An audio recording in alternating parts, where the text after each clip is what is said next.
இப்போ உள்ள டைரக்டர்ஸ்லாம் படமா சார் எடுக்கிறாங்க அப்படின்ற மாதிரி சில மூமெண்ட்ஸ் வந்து நமக்கு தோடி இருக்கும். அந்த மாதிரி சில மூமெண்ட்ஸ் எடுத்துட்டு வந்து வன்மமா நம்ம பேச போறோம். அப்படிப்பட்ட சில படத்தை நான் பார்த்துட்டு இந்த படம்லாம் எப்படி எடுத்தாங்க, இந்த படத்தோட கதை சொல்லும் போது அது ஹீரோ என்ன நினைச்சிருப்பாரு அப்படின்ற மாதிரி மனசுக்குள்ள வந்து ஒரு வன்மமா தோணுச்சு. சரி, இதை எடுத்துவது நம்ம நேயர்களால உங்ககிட்ட சொல்லாவே எங்கதான் நம்ம புலம்புறது அப்படின்னு சொல்லி சினிமாவின் வன்மங்கள் அப்படின்ற மாதிரி நம்ம வந்து சினிமாவில் நடந்தக்கூடிய சமீபத்தில் ரிலீஸ் ஆன சில படங்கள் பெருந்தும் எதிர்பார்ப்பை உடைய வடங்கள், அந்த வடங்களிலே நடந்த காமெடியான சம்பவங்கள் அப்படின்ற மாதிரி ஒரு டாபிக்களை இதை கொண்டு போக போகிறோம். ஸோ நீங்கள் பார்த்து கொண்டிருப்பது உங்கள் நகரி, நான் உங்கள் டாக்டர் ஹரிஹரன் ஸ்ரீ. தொடர்ந்து பேசுவோம். இது இன்னையா நானா வழங்கும் டிஎம்டி கம்பிகள். ஸோ வாங்க, நோவதிலே லேஸ்டிலே வாங்க ஆடியோக்குள்ள போலாம். ராசா மகராசா எங்கையா. ஹலோ, எவ்ரிபடி, நீங்கள் கேட்டுக்கொண்டிருப்பது உங்கள் நகரி, நான் உங்கள் டாக்டர் ஹரிஹரன் ஸ்ரீ. சொல்லிட்டு இன்னைக்கு நம்மளோட இந்த டுமால் டுமிலி டம்கிடுப்பா நீ பாப்போம் அப்படின்ற மாதிரி இந்த சீரீஸ்ல நம்ம பார்க்க போற அந்த முதல் படம் எந்த படம் அப்படின்னு பாத்தீங்கன்னா பயங்கர வன்மத்தை என் மனசுல வந்து விரைச்ச ஒரு படம். இந்த படம் எடுக்கும் போது அந்த டைரக்டர் என்ன பண்ணிருப்பாரு, அதுவும் தலைவா நீ இப்படி ஒரு படம் நடிப்ப நான் எதிர்பார்க்கலையே தலைவா. முதுகுல குத்திட்டில இல்ல, முதுகுல குத்திட்ட இல்ல. பெரிதும் பெரிதும் பெரிதும் மனசுக்கு வந்து எல்லாரும் எதிர்பார்த்த ஒரு படம். அந்த படம் இப்படி சொதப்பிடிச்ச டங்காமாரி ஊதாரி புட்டுக்குன நீ நாரி, டங்காமாரி ஊதாரி புட்டுக்குன நீ நாரி அப்படின்ற மாதிரி மனசுல வச்சு ஆப்பனண்டாலே இல்ல சோலோ வாங்கிட்ட, ஆனா உன்ன போல இப்போ நீங்க மொக்க வாங்கிட்ட. அதுதான் சொல்றேன், ஆப்பனட்டா ஆளு இல்ல சோலோ வாங்கி கெத்தா வந்துட்டு இருந்த நீங்க இப்படி ஒரு படம் பண்ணி மொக்க வாங்கிட்டே தலை. அந்த படத்தை பத்தி தான் பேச போற. கேப்டன் மில்லர் அப்படி சொல்லக்கூடாது, killer captain Miller. Killer captain Miller. யாரு? Killer captain Miller. Killer captain Miller. Killer captain Miller. Killer captain Miller. Killer captain Miller. Killer captain Miller. Killer captain Miller. இந்த படம் பார்த்து முடிச்ச உடனே பைத்தியமா இந்த படம் சுத்துவோம். அந்த மாதிரி ஒரு சம்பவம். நான் ரீசெண்டா இந்த படத்தோட ரிவ்யூஸ் எல்லாம் பார்க்கும்போது ஒருத்தர் வந்து சொல்லித்தாப்புல, தனுஷ் வந்து மயிறு வளர்க்கறதுக்காக எடுத்த அந்த மயிறு படம் தான் அப்படின்ற மாதிரி சொல்லிட்டாரு. இருந்தாலும் இவ்வளவு வன்மத்தை நீ கக்க கூடாது ப்ரோ, இவ்வளவு வன்மத்தை நீ கக்கவே கூடாது அப்படின்ற மாதிரி மனசுல தோண்டாலும் அது படத்தை பார்த்ததுக்கு அப்புறம் நீ கக்குறதுல தப்பு இல்ல தலைவா, நீ கக்குறதுல தப்பே இல்லை மாதிரி மனசுக்குள்ள என்னையா பண்ணி வச்சிருக்கீங்க. உள்ள தனுஷ் படம்னா கொஞ்சமாவது நல்லா இருக்கும், கொஞ்சம் கூட நல்லா இல்ல எப்படா மனசுக்கு வருத்தமா இருக்குமா இல்லையா? நான் சொல்றேன் தனுஷ முதுகுல குத்திட்டில இல்ல, முதுகுல குத்திட்ட இல்ல. நீயே சொல்லு என்ன நடந்துச்சு அப்படின்னு பாத்தீங்கன்னா வந்து சோ ஆசையா அமேசான் பிரைம்ல ரிலீஸ் ஆன கேப்டன் மில்லரை போய் டவுன்லோட் போட்டு நானும் வந்து ஃப்ரீ டைமா வச்சு கேப்டன் மில்லர் பார்த்தா கூட வேற இந்த கவி பச்சு வேண்டாம், ஏரோப்ளேன் போர்ட்ல போட்டு டவுன்லோட் போட்ட வீடியோ ஆன் பண்ணி படத்தை பார்த்தா கூட நான் அதை பார்க்கணும் அப்படின்னு சொல்லி நம்மள உள்ள போய் அந்த படத்தை பார்க்க ஆரம்பிச்சோம். அந்த படத்தை பார்த்ததுக்கு பார்த்தா நமக்குள்ள பெரிய சாக்கி. எனக்கும் எவ்வளவு பொறுமை இருக்கு அதை டெஸ்ட் பண்ணலாம் நானும் நினைச்சப்போ த மோஸ்ட் அவைட்டிங் சீன். சாதாரண ஈசலா இருந்த இவன் கில்லர் கேப்டன் மில்லரா மாறத்துக்கான அந்த ஒரு சுச்சுவேஷன் வந்தது. Killer captain Miller. Killer captain Miller. So இதுல பாத்தீங்கன்னா கேப்டன் மில்லர் இந்த டைட்டில் கார்டு வச்சிருக்கீங்கல்ல, அப்ப என் தலைவர் எந்த டீம்ல கேப்டனா இருந்தா அப்படின்ற கேள்வி நமக்குள்ள வரும். இப்ப எனக்கும் வந்துச்சு. நானும் நினைச்சேன் மிலிட்டரியில இறங்கி நம்ம சபாக் சபாக் திபேக் சபாக் சம்முக்கு சபாக் தம்புக்கிட்டு பாக் அப்படின்ற மாதிரி அடுப்பாப்ல அப்படின்ற மாதிரி நினைச்சேன். இதுல என்ன காமெடினா அப்துல் பாய் எல்லாம் வந்து உள்ள மிலிட்டரியில இருந்தாப்ல, அப்பெல்லாம் செத்து தங்கிப்பாங்க. சரி, அப்துல் பாய் இருந்தாலும் அவரோட பெரிய ஃபேன் நானு. டெம்பிள் மங்கீஸ் எல்லாம் பல தடவை வாட்ச் பண்ணி சிரிச்சவன் நானு. சோ அதனால வந்து அப்துல் பாய் ஒரு ஓரமாக வச்சுட்டு நம்மளோட தனுஷ் பாய் அவர் என்ன பண்றாரு பார்க்கும்போது உள்ள சுதீப் கிருஷ்ணனா அவர் பேர் என்ன தெரியலமா. சோ அந்த தெலுங்கு ஆக்டர் உள்ள இருந்தாப்ல, தலைவா உன்னை கரெக்டா நான் மாநகரத்துல பார்த்தேன், அதுக்கப்புறம் இப்பதான் வரீங்க மைக்கில் ஒரு படம் வந்துச்சுன்னு கேள்விப்பட்டேன், அதை பத்தி ரிவ்யூ பார்த்த உடனே டெலிட். அது வேற விஷயம். அந்த ஆப்பே டெலிட் பண்ணிட்டேன். ஏன்னா அந்த படத்தை பார்க்கவே கூடாதுன்ற மாதிரி ஃப்ரெண்டு சொன்னாங்க. கடைசியில ரோலக்ஸ் பாண்டியன்லாம் வராமே. சோ வந்து சந்தீப் கிருஷ்ணாலாம் இருக்காருன்ற போது எனக்கு கொஞ்சம் இதுவாச்சு. சரி, படத்துல ஏதோ ஒரு பெரிய தம்பம் இருக்கு சினிமாவா சொன்னாங்க. அயலான் கூட பந்தயம் விடுறான்னா அப்போ என் சேவல் பந்தயம் ஜெயிக்கும்ல அப்படின்ற மாதிரி நினைச்சுக்கிட்டு தான் நானும் பார்க்க ஆரம்பிச்சேன். கொஞ்ச நேரத்துல சிறப்பான பரவாயில்ல சம்பவங்களை கொண்டு வந்த மாதிரி கில்லர் கேப்டன் மில்லர்ன்ற மாதிரி எல்லாருக்குமே ஒரு சொக்கா கொடுக்குறாங்க. அந்த சொக்காவிலே இங்கிலீஷ்காரனால பேர் சொல்ல முடியாது. ஈசா ஜல்தீசா அப்படின்னு ஈசனால சொல்ல முடியாது. ஐ மீன் வடக்கம் கூட இல்ல, பிரிட்டிஷர்ஸ் அதாவது பேச முடியாது அப்படின்ற காரணத்துல பிரிட்டிஷர்ஸ் வந்து அவனுங்க வாயில நுழையக்கூடிய ஈஸியான பேரை வச்சுக்கிறோம். அதாவது அனலீசன் அப்படின்ற பேர் அவங்க வாயில வராதான். சோ அதனால வந்து இங்கிலீஷர்ஸ் வந்து அனலீஷன் அப்படின்னு சொல்ல முடியாதுன்றதுக்காக மெல்லார் அப்படின்ற மாதிரி வில்ல இருந்து ஒரு பேர் வைக்கிறாங்க. நம்ம ஆளு சொக்கா பைய வாழ்ந்த நம்ம ஆளு இந்த ஸ்கூல் ட்ரெஸ்ல எல்லாம் எனக்கு ஆரஞ்சு சொக்கா நான் சோழ பரம்பரடா அப்படின்ற மாதிரி இந்த சோழாஸ் பாண்டியாஸ் பல்லவாசன் கொடுக்கும்போது நம்ம எல்லாம் பேசிப்போம். நானும் தனுஷ்கோடி கூட சோழர்களா கொஞ்ச நாள் வாழ்ந்தோம். சோ இந்த பச்சை கலர் சொக்கா பார்க்கும்போது சோழர்கள் தான் ஆண்ட பரம்பரடா நாங்க ஆண்ட பரம்பரை அப்படின்ற மாதிரி தோட்ட அந்த அவைட்டிங் மூமெண்ட் மாதிரி. சோ இவருக்கு வந்து மில்லர் அப்படின்னு ஒரு ட்ரெஸ் கிடைக்குது. அந்த ட்ரெஸ் கச்ச நம்ம ஆளு உடனே வந்து கில்லர் கேப்டன் மில்லர் அப்படின்ற மாதிரி அவருக்கே வந்து ஒரு பேரா சொல்லி போறாரு. மேஜர் மில்லர், ஜெனரல் மில்லர், சிப்பாய் மில்லர், கேப்டன் மில்லர்.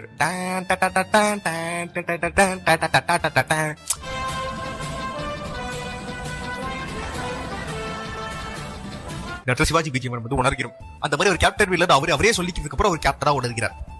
ஏன்னா இது பொம்மிஸ் நைட்டி விளம்பரத்துல வர தேவையானி வரி இந்த பொம்மிஸ் நைட்டி போடும்போதுதான் நான் குடும்ப தலைவியாக உணர்கிறேன்.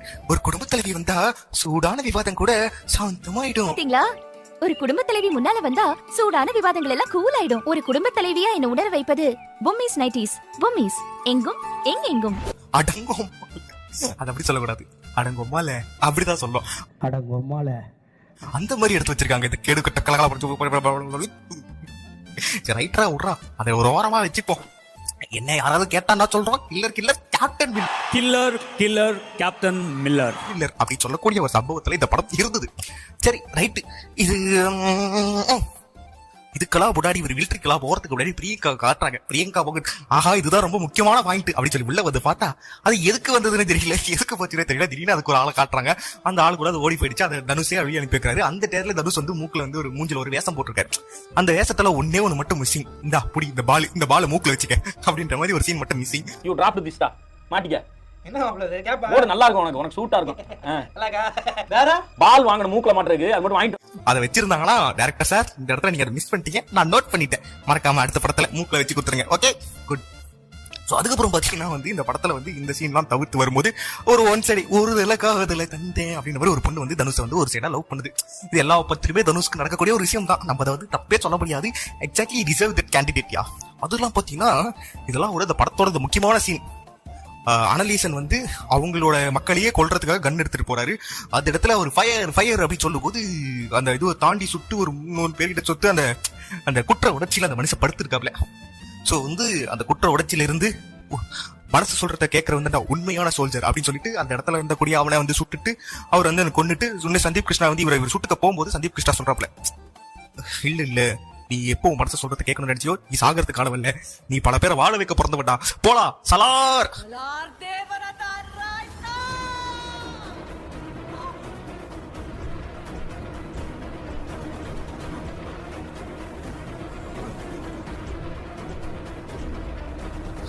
சாரி அது வேற படமா. ரைட். இந்த மாதிரி வந்து சொல்லி அவரை அமுச்சு வச்சிடறாரு.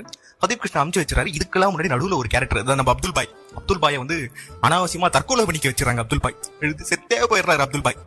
சோ இந்த மாதிரி வந்து சம்பவங்கள் நடக்க இருக்க இப்போ நம்ம வந்து கில்லர் கேப்டன் மில்லர் ஊருக்கு போறாப்ல. ஊருக்கு போய் நான் தாங்க கில்லர் கேப்டன் மில்லர் சொல்ல அதை கேட்டு மக்கள் எல்லாம் நீ கில்லர் கேப்டன் மில்லரா, எங்க ஊர்ல இருக்க மக்கள் எல்லாம் நீ கொண்டுட்ட, அதனால உன்னை கில்லர் கேப்டன் மில்லர் ஊருக்குள்ளே சேர்க்க மாட்டோம், கில்லர் கேப்டன் மில்லர் அப்படின்ற மாதிரி அவங்க ஊருக்காரங்களா சொல்லிடுறாங்க. அதை கேட்ட நம்ம கில்லர் கேப்டன் மில்லர் நான் எவ்வளவு பெரிய ஆளு கில்லர் கேப்டன் மில்லர் சொல்லி நம்பால அங்க இருந்து ஓட அந்த இடத்துல விட்டு போய் பார்த்ததுக்கு அப்புறம் ஒரு திருட்டு கும்பல் கூட போய் சேர்றாரு நம்ம கில்லர் கேப்டன் மில்லர். தொலுவுல இருந்தே புல்லட்டே போகாத கண்ணு எடுத்து வச்சு தொலுவுல இருந்தே சுடுறதால தொலுவுல இருந்தே இவன் கரெக்டா சார்பா சொல்றான்ப்பா, இவன் கில்லர் கேப்டன் மில்லர் வம்சமா இருக்கும், அதனால அந்த கில்லர் கேப்டன் மில்லரை கூப்பிடுங்க அப்படின்ற மாதிரி சொல்ல அப்புறம் இவங்க அந்த டீமோட ஜாயின் பண்ண இவங்களா சேர்ந்து கும்பலா சேர்ந்து பரம்பரையா ரொம்ப ராயலா திருட ஆரம்பிக்கிற திருட்டு கும்பலா மாறுறாங்க. திருட்டு கும்பலா மாறுற இவங்க வழக்கம் போல இந்த புல்லட்ஸ் கன்ஸ் இதெல்லாமே எக்ஸ்சேஞ்ச் பண்ற கொச்சில இருந்து வந்தக்கூடிய ஒரு சேட்டா. எல்லா படத்துலயும் ஒரு சேட்டா இருப்பாப்ல. சேட்டா கிட்ட போனா கண்ணு கிடைக்கும் அப்படின்ற மாதிரி. சோ இதுல வந்து பாத்தீங்கன்னா நம்ம கண்ணு வந்து சேட்டா கிட்ட மாத்துறாங்க. சோ அப்படிப்பட்ட ஒரு கில்லர் கேப்டன் மில்லர் இங்கே போய் ஜாயின் பண்றாரு. அதுக்கப்புறம் நடந்த சில சம்பவங்கள்லாம் உங்களுக்கே தெரியும், எனக்கும் தெரியும். படத்தை பார்த்தவனா தலையில நொந்து போன மூமெண்ட் இந்த மூமெண்ட். இதெல்லாம் தாண்டி இவங்க ஒரு மெடிக்கல் கும்பலுக்கு ஹெல்ப் பண்றாங்க. அந்த மெடிக்கல் கும்பல ஒரு அம்மா தான் நம்ம பிரியங்கா. சாம்பார் ஆப் எனக்கு அப்படின்ற மாதிரி இருந்தது. சோ இதெல்லாம் மீறி ஒரு சம்பவத்திலே ஒரு இதுலயே வந்து தனுஷ் வந்து என்னதான் பெரிய வந்து காட்டுக்குள்ளே சென்ற வீரப்பன் மாதிரி அவரோட வாழ்க்கையை வாழ்ந்துட்டு வந்தாலும் ஒரு குண்டடிப்பட்டு நம்ம கேப்டன் மில்லருக்கு வந்து கில்லர் கேப்டன் மில்லருக்கே தவுல்லே வச்சு எங்க பாத்தீங்கன்னா கரெக்டா அந்த கிட்னில ஓட்டைய போட்டுறாங்க. ஓட்டைய போட்டு நம்ம கில்லர் கேப்டன் மில்லர் பஞ்சு வச்சு அடிச்சு பாக்குறாரு, மண்ணு போட்டு மூடி பாக்குறாரு, எதுவுமே அவரால் ஓட முடியல. உடனே கில்லர் கேப்டன் மில்லர் என்ன பண்றாப்ல, உடனே வந்து நம்ம பிரியங்காவை தேடி போறாப்ல. ஸோ பிரியங்கா இது நல்ல ஒரு தமிழ் பெயர் வரும்பா டக்கு ஞாபகம் வரும். பட் இது கில்லர் கேப்டன் மில்லர் அங்க போன உடனே ஐயோ இது கில்லர் கேப்டன் மில்லர் ஆச்சு அப்படின்னு அவங்க பார்க்க இவன் தாமா அவன் புருஷனை கொண்டவன் அப்படின்னு சொல்ல அதுக்கு அவ்வளவு நேரம் அவனோட உசுரை காப்பாத்துறடா பிரியங்கா கோவப்பட்டு உசுரை போய் காப்பாத்திட்டதே அப்படின்ற மாதிரி கோவப்பட்டு அவனை கொல்றதுக்காக போறாங்க அப்படின்ற மாதிரி வைக்கிற டேரக்டர் அவங்க கிட்ட வந்து நீ எங்களா கூட சேர்ந்துக்க அப்படின்ற மாதிரி அவங்களோட இயக்கம் கேக்குது. இதுக்கு நான் நடுவுல ஒரு முக்கியமான சீனை மறந்துட்டேன். நம்ம கில்லர் கேப்டன் மில்லருக்கு வின்னர் சிக்கன் டின்னர் அப்படின்னு ஒரு அண்ணன் இருந்திருக்காப்ல. அந்த அண்ணனையுமே இவர் கொண்டுட்டாரு, இவரோட அந்த கன் ஃபயர்ல அவங்க அண்ணனுமே இறந்துட்டாரு அப்படின்ற மாதிரி சொல்லி தான் ஊர் மக்கள் எல்லாம் இவர் கில்லர் கேப்டன் மில்லர் வெளியே துரத்துவாங்க. அதனால வின்னர் சிக்கன் டின்னர் நம்ம அழிச்சிட்டோவே அப்படின்னு கில்லர் கேப்டன் மில்லர் வட வருத்தத்துல இருக்கும் போது இவன் புரிச்சதையும் சேர்த்து கொண்டுட்டே அப்படின்னு சொல்லி அந்த இடத்துல தனுஷ் ஒரு ரியாக்ஷன் கொடுக்குறாரு பாருங்க. புருஷனை கொண்டுட்டேன்னு நான் சந்தோஷப்படுறதா இல்ல எங்க அண்ணனும் சேர்ந்து செத்துட்டானேன்ற ஒரு கோவப்படுறதான் தெரியாம அப்படியே ஒரு வருத்தத்திலேயே அந்த மூஞ்ச வச்சிருக்காரு. மறுநாள் காலைல சொல்லிக்காம கொல்லிக்காம நம்மளோட இது கில்லர் கேப்டன் மில்லர் எஸ்கேப் ஆயிடுறாப்ல. இதெல்லாம் தாண்டி ஊர்ல இருக்கக்கூடிய ஒரு சில கொரோனாருன்னு ஒரு சாங் வச்சிருப்பாங்க. அந்த கொரோனாரோட சிலை வந்து சிவபெருமானோட சிலைக்கு கீழே வச்சிருப்பாங்க. அது பிரிட்டிஷர்ஸ்ல தூக்கிட்டு போற மாதிரி ஒரு சீன் வச்சிருப்பாங்க. இது கத்து ஒரு சீன் வரும் பாருங்க. இவங்க கஷ்டப்பட்டு இந்த திருடுறதுக்காக பிளான் பண்ணுவாங்க. ஜெயிலர்லயே எங்க ஆள் நெல்சன் வந்து சாமையா பிளான் பண்ணிப்பாரு திருடுறதுக்கு. இவனுங்க வந்து அடிச்சு புடுங்க தான் போவாங்க, திருட போக மாட்டாங்க. அடிச்சு புடுங்கிட்டு அந்த சிலையை எடுத்துக்கிட்டு தனுஷ் வந்து எஸ்கேப் ஆயிடுவாப்ல. சாரி தனுஷ்னு சொல்லக்கூடாது, வாயில கொடுங்க. Killer captain Miller right. அடுத்த வாங்குவாங்க. கில்லர் கேப்டன் மில்லர் என்ன பண்றாரு பாத்தீங்கன்னா வந்து இந்த இதுவை எடுத்துட்டு போறாப்ல. இந்த சிலையை எடுத்துக்கிட்டு அவர் பாட்டுன்னு ஊரை விட்டு தப்பிச்சிடலாம்னு சொல்லி சேட்டனை தேடி ஸ்ரீலங்காவுக்கு போலாம், இலங்கைக்கே போயிடலாம், சிலோனுக்கு போலாம் அப்படின்னு சொல்லிட்டு நம்ம சிவாஜி கிளம்பி போறாப்ல. சாரி சிவாஜியா அது வேற கதையாச்சே. ஐ மீன் இவர் தான்பா கில்லர் கேப்டன் மில்லர் கிளம்பி போறாரு. சோ கில்லர் கிளம்பி போறாருல, கிளம்பி போடுவது சிலையை திறந்து பாக்குறாரு. திறந்து பார்த்த உடனே இந்த இடத்துல எனக்கு 2 வித்தியாசமான சந்தேகம் உண்டாச்சு. அதை நான் கடைசியில சொல்றேன். அந்த சிலையை திறந்து பாக்குறாரு. அந்த சிலையை திறந்து பார்த்தோன்னே மூடிடுறாரு. இன்னும் கொஞ்ச நாள் உங்க ஊர் ஜனங்களுக்காக தான் இப்படி பண்ணாங்க, உங்க ஊர் ஜனங்களை இப்படி 50 விட்டுட்டு வந்துட்டியடா, யாருடா அவங்களை காப்பாத்துவாங்க அப்படின்னு சொல்லி ஒரு பெருசு சொல்ல அதை கேட்டு மனசு ஒடிஞ்சு போன நம்ம கில்லர் கேப்டன் மில்லர் இதோ வந்துட்டேன் அங்க போறேன் அப்படின்னு சொல்லிட்டு ஓடி வராரு. அப்புறம் பார்த்தா பிரிட்டிஷர்ஸ்ல இவங்க ஆளுங்களை கொல்ல வராங்க. அப்போ வந்து ஒரு ஷார்ட் வச்சிருக்கான் பாருங்க எங்க டேரக்டர். யா பிரசாந்த் நீல போயிட்டு அவன் காலக்கழுவி உடைக்கலான்ற மாதிரி ஒரு சீன். என்ன பாத்தீங்கன்னா வரிசையா பண்ண மரமா இருக்கும். அந்த பனைமரத்துல ஃபுல்லா பிரிட்டிஷார்ஸா இருப்பாங்க. அந்த பிரிட்டிஷார்ஸ் எல்லாம் கட்டி போட்டு ஒரு 700 பெட்டாலியன் ஃபோர்ஸ் வந்து ஓடி வரும். சோ அந்த 700 பேர் ஓடி வருவாங்க, கன் எடுத்துக்கிட்டு கையில கண்ணோட ஓடி வருவாங்க. கரெக்டா அவங்க வந்து ஒரு பனைமரத்து கிட்ட வரைக்கும் ஓடி வருவாங்க. தூரத்துல இருந்து நம்மளோட high range the battalion force of the man of the maestro is a killer captain Miller வருவாரு. சோ இந்த இடத்துல மூளையை முட்டியில வச்சு நம்ம பார்க்கணும். சோ என்ன பாத்தீங்கன்னா இவர் எந்த ஆயுதமும் இல்லாம அப்படி நடந்து வருவாப்புல. கில்லர் கேப்டன் மில்லர் அப்படின்னு நடந்து வர. சோ ஆப்போனன்ட்ல இருந்து ஒரு 700 பெட்டாலியன் போர்ஸ் ஓடி வர. இவங்க கிட்ட வராங்க, அவர் தூரம் வராரு. கிட்ட வராங்க. கேமராவை வேக வேகமா கொண்டு போறாங்க. அப்படி இருந்து வரவங்க முட்டா மூதிக்க மூளையை முட்டியில வச்சிருக்காங்க. எங்க நின்னுமே சுட மாட்டாங்க. சுடாத இவனுங்க கிட்ட ஓடி வந்துட்டு அந்த அவங்களோட வீரர்களை காப்பாத்துறதுக்காக கிட்ட ஓடி வரானுங்கல்ல. அங்க வந்த உடனே இவனுங்க பாம்பு எடுத்துவாங்க, அவங்க எல்லாம் செத்து போயிடுவாங்க. அதுக்கப்புறம் அந்த குண்டடி போட்டதுக்கு அப்புறம் கண்ணு எடுத்து சுடுவாங்க. ஐயோ கண்ணு இங்க காணும், குண்டு வச்சுட்டாங்க கண்ணு எடுக்க சுடுவாங்க. ஏய் யாரா நீங்க, எங்க இருந்து வச்சிருக்கீங்க இந்த மூளைய, முட்டியில இருந்து எடுத்துட்டீங்களா, மண்டைக்கு இப்ப மாட்டிக்கிட்டீங்களா அப்படின்ற மாதிரி ஒரு சீன். சோ இதெல்லாம் தவிர்த்து எல்லாத்தையும் பார்த்து இங்க ஒரு குளறுபடி கலறுபடி இதெல்லாம் நடக்கும். இதெல்லாம் விட்டுருவோம். கடைசியா வந்து இவனுக்கு அந்த ஜமீன்தாரை கொல்லும் சீன். தான் சித்தப்பாவை தான் பெரியப்பாவை தானே கொல்ற சீன். பிரியங்கா கையில கண்ணு கொடுத்த, குழந்தை கையில வச்சு கண்ணு கொடுத்திருக்கிய உன்னை எடுபட்ட பாவி, நீ எல்லாம் ஒரு டைரக்டரா? அது குழந்தை பாவமா தெரியலையாடா, அவளுக்கு சுடவே தெரியலடா. சித்தப்பா தப்பித்தவரை ஏதோ கேட்டா உனக்கு சுடவே தெரியலையே அப்படின்னு கேட்டுதாரடா பண்றது. சோ அந்த இடத்துல அந்த வன்மத்தை காட்டி அந்த குழந்தை சுடுது. எனக்கு சிரிப்பா வருது. படத்துல இதை சரியா அப்படி சாவா சிரிப்படா. அப்பா சிரிப்பை கண்ட்ரோல் பண்ண முடியல. திருப்பி வச்சு பார்த்த சீன்னா அந்த குழந்தை சுடல. அந்த சீனை தான் சொல்றேன். சோ வந்து கடைசியா தன்னோட சித்தப்பாவை கையாலேயே சுட்டு பிரியங்கா ஐயோ டைரக்டர் விச்சுட்டோட சிரிப்பு தாக்க முடியல. குபீர் வருது. சோ இதெல்லாம் ஒரு சம்பவங்கள் நடக்க அதுக்கப்புறம் என்ன நடக்குது. சோ வந்து இந்த காமெடியில தாண்டி கடைசியா அந்த சிலை தனுஷ் வீட்டு கொண்டு வந்த அந்த சிலை, இதெல்லாம் எனக்கும் என் ஃப்ரெண்டுக்கும் பயங்கரமான ஒரு கான்வர்சேஷன். என் ஃப்ரெண்டு சொல்றான் இல்ல தனுஷ் அந்த சிலையை தூக்கின்னு போயிட்டு திறந்து பார்த்தோன்னே அவன் மூஞ்சி அதுல இருந்ததுனால தனுஷ் என்ன பண்ணிருப்பாருன்னா ஐயோ நம்ம தான் கில்லர் கேப்டன் மில்லர் இருந்து அந்த ஊர் மக்களுக்கு தெரியாது அப்படின்னு சொல்லி தூக்கிட்டு போய் கொடுத்தாதானே அப்ப அவங்க எல்லாரும் என்ன கடவுளா நினைப்பாங்க, கடவுளா பாவிப்பாங்க, பாப்பாங்க அப்படின்றது அவரோட வாதம். என் ஃப்ரெண்டோட வேற. நான் என்ன சொல்றேன்னா அதுல வந்து நம்மளோட வேற ஒருத்தரோட சிலை இருந்திருக்கும். இதயத்தின் போயிட்டு வச்சுட்டு என்ன மாதிரியே சிலை செய்யுங்கன்னு சொல்லி நாச்சியப்பர் பாத்திர கடையில கொடுத்து நம்பால செஞ்சு கொண்டு வந்து உள்ள வச்ச சிலை தான் இதுன்னு நான் சொல்றேன். நீங்க என்ன நினைக்கிறீங்கன்றத கீழே கமெண்ட்ல சொல்லுங்க. ஆனா எனக்கு என்னமோ தனுஷே தாங்க கையால கொடுத்து எங்க தாடி மட்டும் எடுத்துருங்க, மீச வச்சுக்கோங்க, தலையில வந்து குடுமி போட்டுக்கங்க, கிளைமேக்ஸ்ல நான் அப்படிதான் நடந்து வருவேன், அதே மாதிரி இருக்கணும் அப்படின்ற மாதிரி ஒரு சொல்லியிருப்பாரா என்னன்னு தெரியல. சோ அந்த மாதிரி ஒரு சிலையை உள்ள வச்சு ஈஸ்த கோரனாரு இவர் கில்லர் கேப்டன் மில்லர் நடிச்சீங்களா? இல்ல இவர் வீரர் கோரனார் வீரர் அப்படின்ற மாதிரி சொல்லி ஒரு சம்பவத்தை பண்ணியிருந்தாங்க. சோ ஆக மொத்தத்துல இந்த படம் வந்து வன்மம் மயிறு வன்மம், அதாவது மயிருக்காக எடுக்கப்பட்ட படம். மயிர் என்பது கெட்ட வார்த்தை அல்ல, ஒரு மயிர் குச்சரியம், அதாவது புல்லரிக்கிற மூமெண்ட்ஸ் இருக்கக்கூடிய படங்கள். இந்த படத்தை பார்த்து பயங்கர இன்ஸ்பிரேஷன் ஆகி கான்ஸ்டிபேஷன் ஆகி முடியெல்லாம் நட்டுக்கிட்டு நின்ற மூமெண்டா இருந்தது. இந்த மாதிரி உங்களுக்கு எந்த படத்தை பார்த்து இந்த மாதிரி வண்ணம் மாறு சினிமா பாரு வண்ணம் மாறு, சினிமா பாரு வண்ணம் மாறு அந்த மாதிரி தோடிச்சோ அதை சீட்டை பத்தி நீங்க சொல்லுங்க. பட் இறுதியா எனது ஜனங்க எல்லாருக்கும் நான் சொல்றது என்னன்னா, கில்லர் கேப்டன் மில்லர் நிஜமாலே நம்ம மனசுல இருக்கக்கூடிய சினிமா ஆசைய கில்லர் கேப்டன் மில்லர் தான்.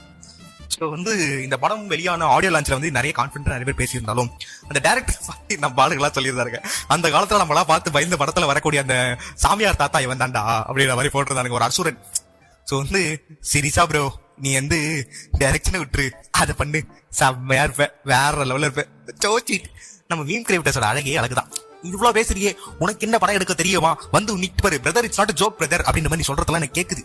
பட் நான் என்ன சொல்றேன்னா, நான் கேட்பேன், ஏன்னா நான் கஷ்டப்பட்டு ஓடிடியில பாத்துருக்கேன். ஓடிடியில பார்த்த என்னாலேயே முடியலன்னா தேட்டர்ல 120 ரூபா கொடுத்து பார்த்தாலும் அந்த டைம்ல 200 ரூபா கேட்டான்பா. தீபாவளி ரிலீஸ், தீபாவளி பொங்கல் ரிலீஸ், பொங்கலுக்கு வந்தது பொங்கலுக்கு. அவன் நிலைமையை யோசிச்சு பாத்தியாடா? ஒரு தடவை நீ பிரீமியம் ஷோ பாத்தியா? பார்த்துட்டு இந்த படத்தை ஐயோ எப்படி ரிலீஸ் பண்றது உனக்கு கொஞ்சமாவது மனசுல அந்த மனுஷன் நடா பாவம் பண்ணாரு. அவர் எவ்வளவு பெரிய அடிக்கர் தெரியுமா? அவரை ஒரு சீன் அசுரன்ல வர மாதிரி வச்சிருந்தனா நானே உன்னை வந்து ஐயோ அந்த மாதிரி ஒரு டைரக்டர் கிடையவே கிடையாதுங்கோ அப்படின்ற மாதிரி சொல்லியிருப்பான்டா. இப்படி வன்மத்தை கிட்டி முதல்களை குத்திட்டல்ல, ஏமாத்திட்டல்ல, எங்களை மனசு கஷ்டமா இருக்குடா. நாங்க தனுஷ் ஃபேன் இல்லடா, தனுஷ் ஃபேன் கிடையாது. ஆனா அட்ரங்கி பார்த்து தனுஷோட ஃபேன் ஆனவன்டா நான். ஏன் முதுகலை குத்திட்டல்ல, இப்ப ஒரு படத்தை கொடுத்துட்டல்ல, என் மனசு ஆறலடா. இதே மாதிரி ஒரு படத்தை எடுத்தாலும் ஒண்ணு நடிக்க வைக்கல, என் பேர் நகரி இல்லடா. மற்றொரு சுவாரஸ்யமான ஆடியோல உங்களை காது கிளிக்கிறதுக்கு நான் போடி பண்ணிட்டு இருக்கேன். நீங்கள் கேட்டுக்கொண்டிருப்பது நகரினா டாக்டர் ஹரிகரன் ஸ்ரீ. அப்புறம் பத்தா மாமே இருந்தாலும் கடைசியா ஒரு வார்த்தை சொல்லிக்கிறேன், கில்லர் கேப்டன் மில்லர்.